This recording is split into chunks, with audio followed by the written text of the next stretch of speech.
मैं सरल भाषा में तुम्हें सुनाता हूँ। बहुत समय पहले एक युवक था जिसका नाम अहिंसक था। वह बहुत होशियार और शांत स्वभाव का था। बचपन से ही उसके अंदर ज्ञान पाने की गहरी इच्छा थी।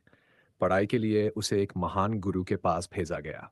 अहिंसक अपने गुरु का सबसे प्रिय शिष्य बन गया अनलाइक जिससे दूसरे शिष्य जलने लगे और गुरु के कान भरने लगे कि अहिंसक तुम्हारे लिए खतरा बन सकता है, खतरा बन सकता है।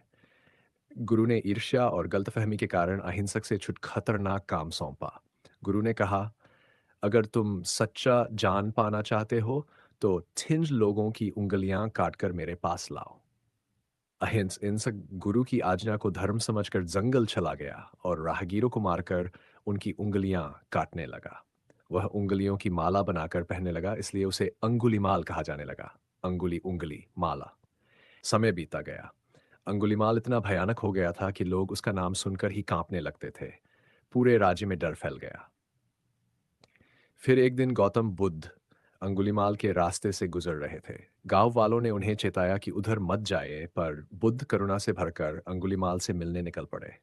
अंगुलीमाल ने दूर से देखा कि एक भिक्षु बुद्ध आराम से उनकी ओर चला आ रहा है। वह चिल्लाया, रुक जाओ।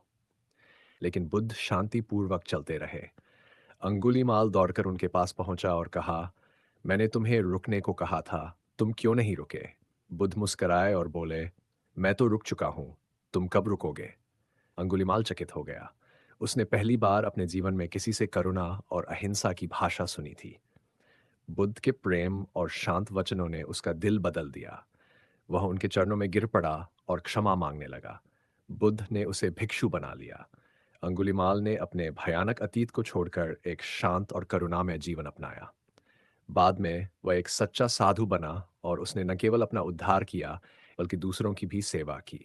वह बुद्ध के प्रमुख शिष्यों में से एक बन गया। शिक्षा।